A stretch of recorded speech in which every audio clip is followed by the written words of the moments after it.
인생의 우리의 미래를 희망으로 이끌어가는 가장 큰 동력이 있다고 한다면 꿈을 갖는 것입니다. 어린 시절의 꿈이 노년에 이루어져가는 것을 보는 그런 그 행복과 감격은 말로 다 할 수 없을 것입니다. 그래서 꿈을 가진 사람은 인생에 살 보람을 느끼는 것이고, 꿈을 잃은 사람은 곧 그 삶은 빛을 잃어버리는 것과 같은 것입니다.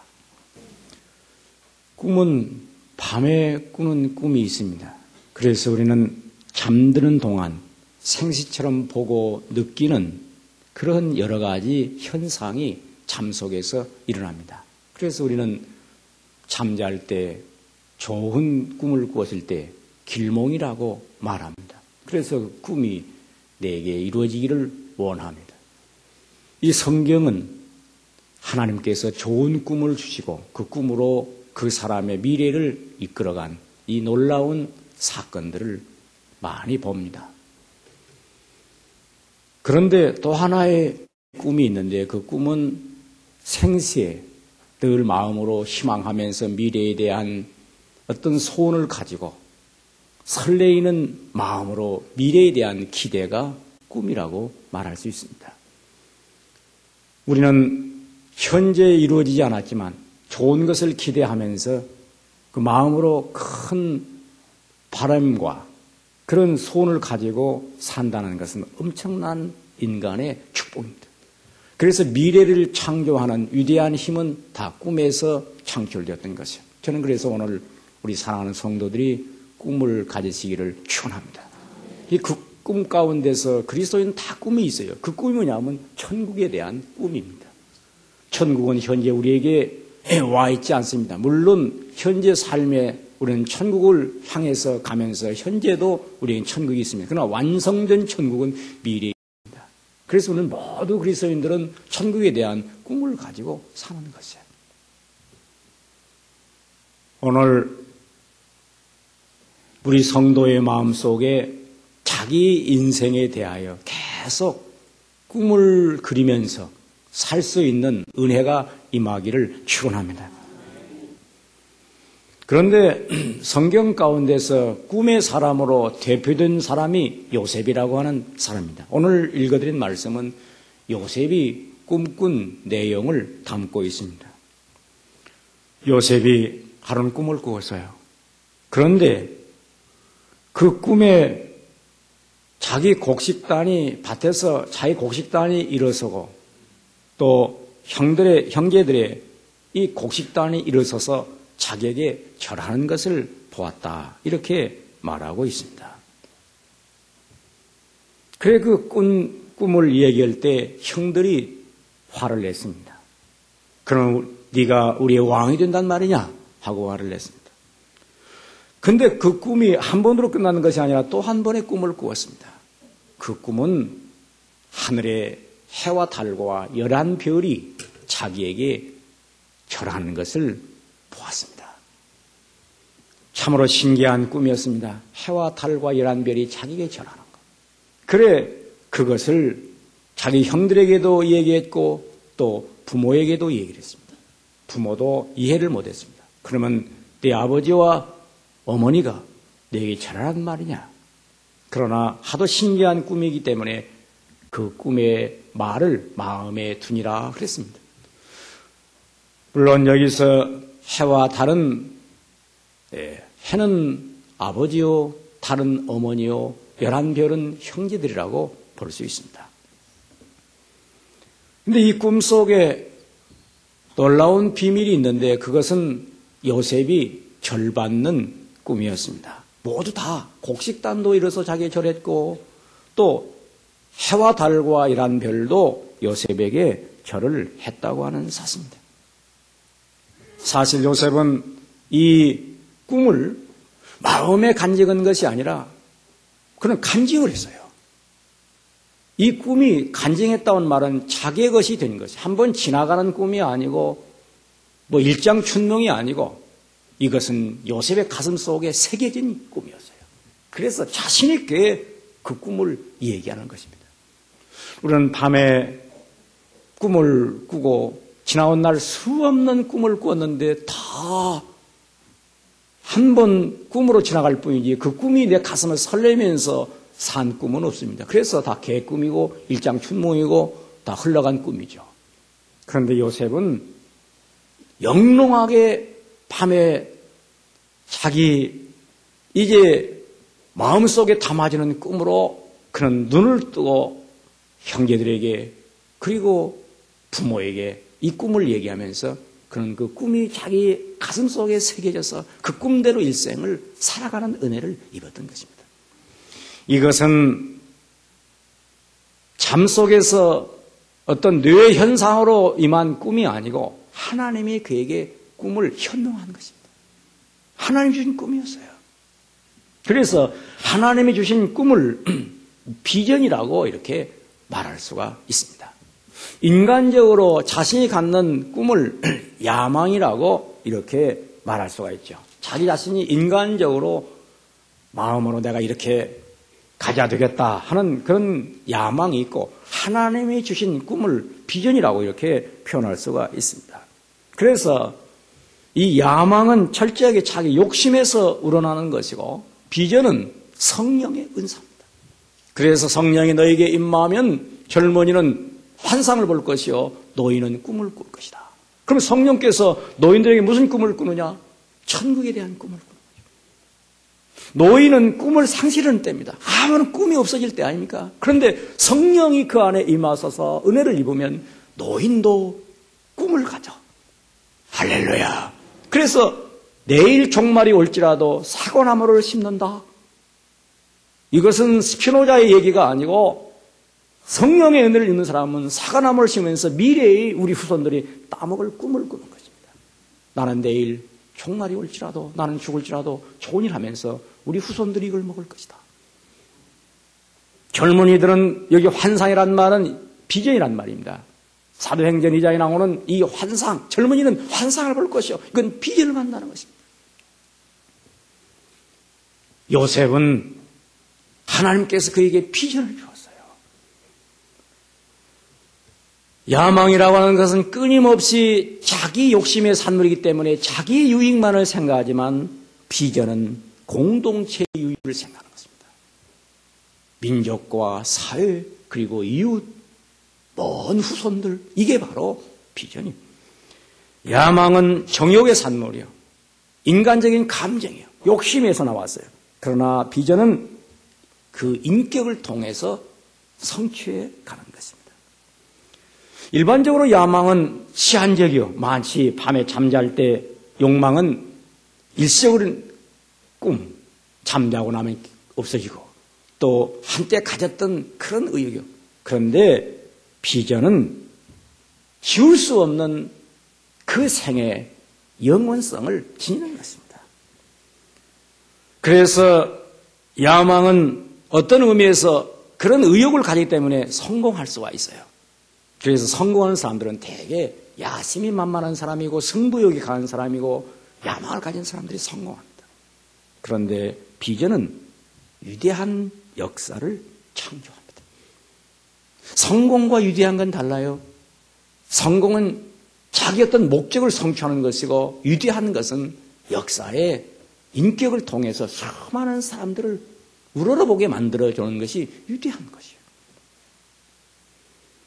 야망은 우리가 생각해 보면 자기가 어떤 문제에 대해서 전공을 해낼 수가 있지만은 이 비전은 전문인이 되는, 자기를 전문인으로 만들어버린 겁니다. 한때 전공하고 말아버리는 게 아니에요. 그래서 우리가 가만히 보면 전공을 해요. 뭐 노래도 전공하고 뭐라. 그런데 한 번은 유명한 가수가 이런 얘기예요. 전공은 넘치고 이제 가수는 건 못 봤다. 노래를 어렸을 때부터 즐기고 미친 사람만 위대한 가수가 된다는 거예요. 자기는 그래서 공대를 나왔는데도 결국 가수가 됐다.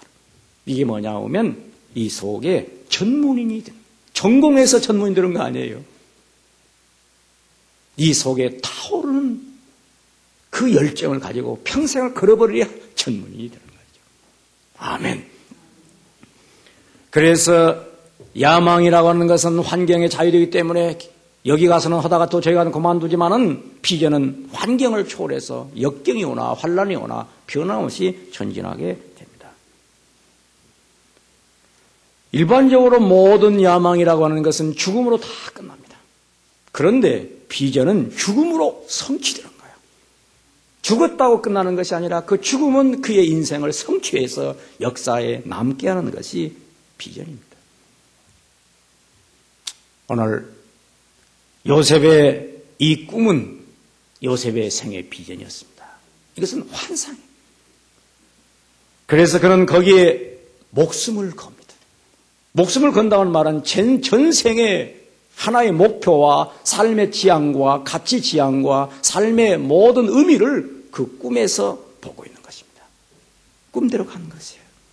저는 오늘 우리 사랑하는 성도들에게 이런 꿈을 받으시면 이 축복이고 또 이런 우리들이 기도하는 가운데 우리 후손들이 우리 자녀들이 이런 꿈을 갖도록 기도하시기를 축원합니다. 그런 꿈을 가져야 돼요. 인물이 잘나서 훌륭한 것이 아니고 어렸을 때부터 똑똑해서 훌륭한 것이 아니라 그런 그 꿈과 비전을 가질 수 있는 아이가 된다고 한다면 얼마나 이것이 복된 일입니까? 그래서 우리는 모두 다 요셉 같은 아들 두시기를 축원합니다. 요셉 같은 아들. 요셉은 생각해 보면 참이 놀라운 사람입니다. 먼저 요셉은 이 가정에서 사랑받는 아들이었어요. 창세기 37장 우리가 보면 이제 요셉이 아버지의 사랑을 받았다. 두 번째로는 요셉은 자기 형제들의 모든 부정하고 잘못된 것을 아버지에게 알렸어요. 이건 뭐냐? 의로운 사람이라는 겁니다. 어디 남들에게 허물을 얘기한 게 아니고 아버지에게 고했다는 말은 잘못된 것을 아버지로 하여금 바르게 잡아달라는 것이었죠. 그래서 요셉은 분명히 그 인간됨에서 두 가지가 있어요. 아버지의 사랑을 받는 효자요. 두 번째는 형제들의 허물을 아버지에게 알려주는 의로운 사람이에요. 그래서 요셉은 어렸을 때부터 다른 사람입니다. 오늘 우리들이 이 아버지의 사랑을, 부모의 사랑을 받는데 여러 가지가 있어요. 어렸을 때는 예뻐서 사랑을 받아요. 어린 자식들은 그렇게 귀여워요. 그 웃는 것도 그렇게 예쁘고 모든 게 예뻐서 사랑해줘요. 그런데 계속 사랑받는 건 어려워요. 조금 커서 공부 못하면 누가 사랑해줍니까? 우리끼리 쓴 얘기지. 미루다가 얼마나 그 자식 구박합니까? 또 잘하면서 못된 짓만 해요. 바르게 살지 못하고 방탕하고 타락하면 그런 자식을 사랑한다는 건 어려운 일이에요. 또 그걸 싫어하고 미워해요. 결혼 후에 부모에게 효도하지 아니하고 은혜를 배신하면 원수가 돼요. 원수가 됩니다. 말년에 눈을 감을 때 끝까지 고마운 자식, 내가 너를 사랑한다 하고 그 자식을 향한 그 마음을 가지고 인생을 끝낼 수 있다고 한다면 이게 얼마나 복된 부모요. 그 자식이 얼마나 자랑스러운 자식이 되겠습니까? 어렸을 때 사랑받는 그 자식이 죽을 때까지 사랑을 받을 수 있다고 한다면 이것은 하늘이 낸 효자요. 그런데 요셉은 그러했다 그 말입니다. 어떻게? 어렸을 때도 아버지의 사랑을 입었어요. 그런데 마지막 죽을 때에도 아버지를 모시고 최대의 효자로서 그 노년의 아버지를 공양하면서 죽지 않습니까? 그래서 요셉은 사랑받는 아들이었어요. 이뿐만 아니라 요셉은 어렸을 때부터도 불의를 용납하지 않았어요. 자기에 대해서도 불의를 용납하지 않고 남에게도 불의를 용납하지 않고 그는 살았어요. 의로운 사람이었어요. 결국 그는 보리발의 아내의 유혹을 받았음에도 불구하고 끝까지 그는 거절하면서 자기 의로움을 지켜서 감옥에 들어갑니다. 그럼에도 불구하고 그의 의로움 때문에 결국 그는 위대한 사람이 되는데 절받는 존재가 됩니다. 저는 오늘 절받는 이 꿈을 세 가지로 생각해 보겠습니다. 먼저 곡식단이 절을 했다고 하는 이 물질로 절받는 존재입니다. 곡식단이라고 하는 것은 인간이 먹고 사는 물질입니다. 당시의 모든 인간의 물질은 곡식입니다. 지금은 여러 가지의 물질에 대한 표현을 하고 있습니다. 그러나 당시는 인간이 모든 문화가 다 농경사회 때문에 곡식이 전 재산이고 이것이 국력이고 이것이 재력이고 인간의 부여가 그 곡식이었어요. 이 곡식들이 요셉을 향해서 철을 했다. 이것은 요셉이 물질을 다스리는 위대한 사람입니다. 보통 사람은 물질의 노예가 됩니다. 물질을 딱 주면 물질을 다스리는 것이 아니라 물질의 노예가 됩니다. 그래서 서양 격언에 이런 말이 있어요. 물질을 다스리면 물질은 너에게 가장 좋은 축복이 되지만 물질을 네가 다스리지 못하면 물질은 너에게 가혹한 주인이 된다. 그래서 물질에 매이면 그때부터 물질이 주인이 되어가지고 자기를 채찍하고 때리고 괴롭히는 그런 학대하는 주인이 돼요. 그러나 물질을 다스리면 물질은 나에게 충족한 아주 충성스러운 신하가 돼요. 종이 되어서 나를 도와준다는 거예요. 요셉은 그 물질을 가지고 자기 부여를 채우거나 작복하거나 탐심을 갖는 것이 아니라 애굽 사람들을 흉년에 살려주는 그런 사람이 됩니다. 자기 애굽 사람만 살리는 것이 아니라 자기 아버지와 70의 권속 형제들까지 다 흉년에 애굽의 총리 대신이 되어서 그를 데려다가 가족들을 데려다가 살려주는 사람이 돼요. 저는 오늘 우리 사랑하는 성도들이 땅 위에서 부자 되기를 축원합니다. 물질의 축복을 받아서 넉넉하게 살기를 원합니다. 그러나 제 식구나 먹이고 자기 가족이나 먹이고 자기나 옷 잘 입고 돌보는 그런 사람이 되지 말고 그 물질을 가지고 남을 살려. 아멘. 선교 사업도 하고 가난한 사람도 돕고 선한 일에 부여하고 이게 얼마나 큰 축복입니까? 이런 축복을 받는 것이 바로 위대한 사람이에요. 요셉은 그 꿈을 가졌어요. 이게 얼마나 놀라운 일입니까? 우리가 인생을 살아가면서 가장 좋은 꿈이 뭡니까? 자기의 인격을 세워서 모든 사람이 우러러보게 만드는 것입니다. 우러러보게 만드는 겁니다. 물질 가지고 욕먹고 천대받고 멸시받는 그런 존재가 아니고 물질을 통해서 그 인격을 드려요. 그래서 우리가 옛날 명심보감에 보면 그런 말이 나와요. 군자는 재상분명이라. 물질 앞에서 분명한 사람은 군자예요. 그런데 오늘날 그리스도인들은 물질 앞에서 자기 존재를 바로 세울 수 있는 사람은 진짜 그리스도인이요. 아무리 천만금을 주어도 나는 주 없이는 못 산다. 이게 그리스도인이에요. 그런데 물질만 주면 나는 그리스도 없이도 물질만 가지면 사는 것처럼 거기에 매이는 사람들이 있어요. 우리가 신명기 28장에 보면 우리 믿는 자의 축복을 남에게 구워줄전정 꾸이지 않는다. 이 요셉은 구워주는 축복을 받았는데 남을 도와주는 축복을 받은 것이죠. 부자가 누구냐? 부자라고 하는 것은 많이 갖는 부자도 있고 은행에다가 쌓아둔 부자도 있고 남에게 선한 일 하는 부자도 있어요. 그럼 참 부자는 누굽니까? 남에게 선한 일 할 때 참 부자가 되는 것이죠. 오늘 금년에 이런 축복을 많이 받으시기를 축원합니다. 사업의 목표를 세우고 모든 이제 우리가 어떤 비전을 세우고 어떤 설계를 우리가 만들 때 궁극적인 목적은 이 물질과 사업의 번영을 통해서 많은 사람들에게 유익을 주는 그런 꿈을, 비전을 가지시기를 축원합니다. 두 번째로 해와 달과 11별이 절했다.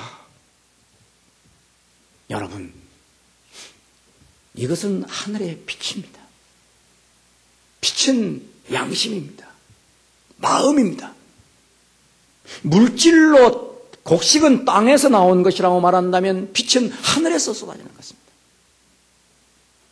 우리 그리스도인들은 가는 곳마다 빛이 되어야 됩니다. 삶으로, 행위로, 그의 아름다운 인격으로 모든 사람들이 우러러봅니다. 곡식은 땅에 있어요. 해와 달과 별은 하늘에 있어요. 별을 보려면 우러러봐야 돼요. 우리 모두 다 우러러볼 만한 존재가 되시기를 축원합니다. 우러러봐야 돼요. 요셉은 형들이 저 애굽의 장사꾼들에게 팔아서 결국 애굽의 종으로 팔려갑니다. 자기 아버지가 어느 날 이럽니다. 내 형들이 저 세겜 땅에 양을 치러 갔는데 소식이 없다. 그래 요셉아, 내 형들의 안부를 알아오너라. 세겜 땅으로 찾아갔는데 없어요. 저 도단으로 양떼를 몰고 가더이다. 그래 도단으로 갔는데 그 형들이 딱 요셉이 오니까 꿈꾸는 자가 오는도다. 저 꿈꾸는 자가 온다. 저를 죽이자. 꿈을 시기를 해요. 왜? 절받는 존재로 된다니까 형들이 시기해서 죽이자. 그런데 우리가 죽이지 말고 우물구덩이에 던지자. 그 루벤의 의견에 의해서 차마 죽일 수 없지 않느냐 해서 형들이 다 우물구덩이에다 던져버립니다. 거기서 죽으라는 거죠. 그런데 유다라고 하는 한 형제가 그럽니다. 저 낙타를 장사꾼들이 지나간다. 거기에 우리 돈 받고 팔자. 그래서 은 20냥을 받고 팔아넘깁니다. 그래서 요셉은 애굽으로 가서 보디발, 그 시위대장 보디발의 집에서 종사를 합니다. 그런데 성경은 이렇게 말합니다. 얼마나 그가 충성되이 일을 했든지 모든 종에게, 노예에게 그 집 살림을 다 맡깁니다. 한마디로 말하면 종으로 들어갔는데 절받는 존재가 되었어요. 다른 사람들이 다 요셉의 말을 듣게 되었으니까, 요셉을 통해서 그 집안 살림이 이루어졌으니까 요셉이 절받는 존재가 되었어요. 요셉은 종으로 팔려가서나 신세나 한탕하고 원망하고 형제를 미워하고 그런 사람이 아니라 자기 손자리에서 인격적으로 바르게 사니까, 성실하게 사니까 종을 주인 도구로 봤어요. 우러러본단 말입니다. 이 사람은 하늘이 낸 사람이야. 이 사람은 종이 아니야. 비록 팔려온 노예지만은 그의 사람됨은 훌륭한 인격자야. 우러러봅니다. 그뿐입니까? 요셉이 감옥에 들어갑니다. 감옥에 들어간 것도 죄 때문에 감옥에 들어간 것이 아니라 너무 의롭게 살다가 보디발의 아내의 고발로 감옥에 들어갔는데, 감옥에서 이 간수가 전부 요셉에게 다 이 죄수를 관리하라고 맡깁니다. 이게 얼마나 놀라운 일입니까? 감옥에 들어가 있으나 그는 죄수로 들어가는 것이 아니라 하늘이 보낸 의로운 사람으로 들어가는 거죠. 사람이 그를 감당할 수 없어 수갑을 채워 감옥에 넣었으나 결국 그는 그 자리의 죄인이 아니라 의로운 사람으로 다 있는 것입니다. 그래서 모든 죄수들이 요셉을 볼 때마다 요셉은 이 사람은 여기 올 사람이 아닌데 어찌 여기 왔는고? 그 얼굴을 봐도 은혜요. 그의 말 한마디를 들어도 감동을 받아. 이것이 바로 요셉의 삶이었어요. 드디어 요셉은 꿈을 잘 꾸는 사람으로 감옥에 인정을 받아 보디발 왕의 이제 부름을 입어 그 흉년에 드디어 꿈 해몽으로 이스라엘 사람으로서 거기 가서 드디어 총리 되시면 됩니다. 애굽의 총리 되시면 됩니다. 그래서 수많은 사람들이 요셉이 지나가면 땅에 엎드려 절합니다. 절받는 존재. 결국 요셉은 절받는 존재가 되었는데 누구에게 마지막 절받는 존재가 되느냐? 아버지와 형제들이 흉년에 찾아와서, 형제들은 자기들이 팔아버렸고 이제 종으로 넘겨버렸는데 요셉이 살아서 애굽의 총리 대신이 되었을 때 너무너무 자기 죄책 때문에 감히 얼굴을 들지 못하고 무릎을 꿇고 우러러 저러러. 아버지는 죽은 줄만 알았는데 이 살아서 이 아들이 애굽의 총리 되었다니 이게 너무너무 감격해서 마음으로 이 자식이 어렸을 때부터 그 생각이 다르고 꿈이 다르더니 드디어 되었구나. 그 마음으로 저는. 그래서 우리가 일생을 살아가면서 최고의 절이라는 게 뭐냐 하면 가까운 부모와 형제가 마음으로 존경하고 우러러볼 수 있는 존재가 될 때 이게 최고의 인격자입니다. 할렐루야.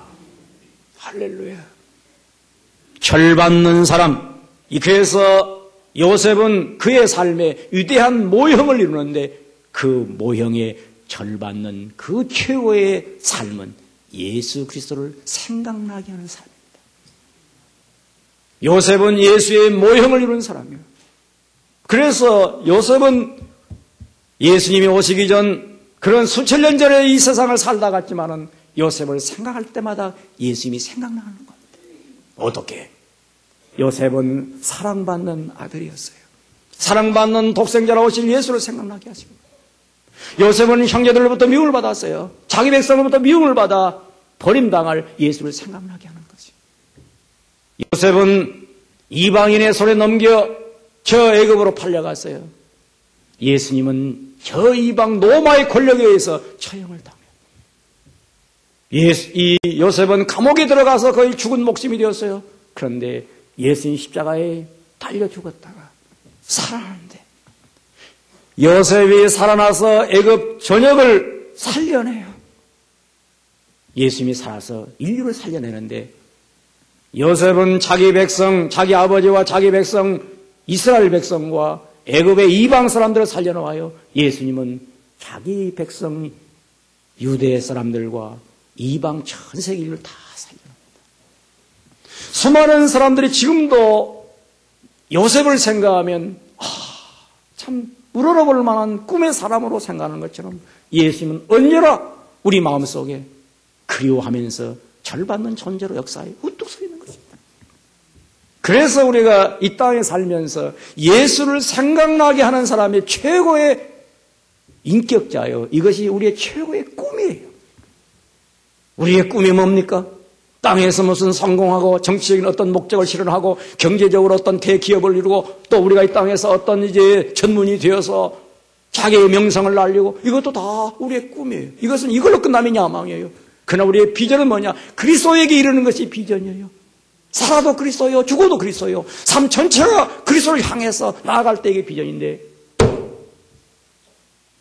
요셉, 그는 절받는 것은 요셉에게서 개인적인 것이 아니고 그리스도의 형상을 닮아 절받는 존재로 역사에 우뚝 서서 그리스도를 생각나게 한 사람이 되었어요. 사랑하는 성도 여러분, 꿈을 가지세요. 그리스도가 생각나는 꿈을 가지세요. 그 꿈으로 복되시기를 축원합니다. 기도하겠습니다. 살아계신 하나님 우리 아버지, 은혜를 감사합니다.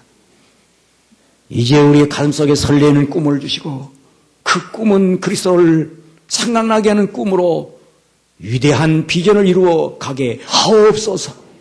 내 야망을 이루는 것이 아니라 그리스도가 주신 그 비전 성령의 은사로 그 감동으로 이루어가게 하옵소서. 우리 사랑하는 성도들에게 축복해 주시옵소서. 은혜를 내려 주시옵소서. 우리의 자녀들이 다 땅에서 꿈을 갖되 그리스도의 비전의 꿈을 갖게 하시고 그리스도를 생각나게 하는 위대한 사람들로 인격을 이루어가게 하옵소서. 놀랍게 주신 은혜를 감사하오며 예수님의 이름으로 기도하옵나이다. 아멘.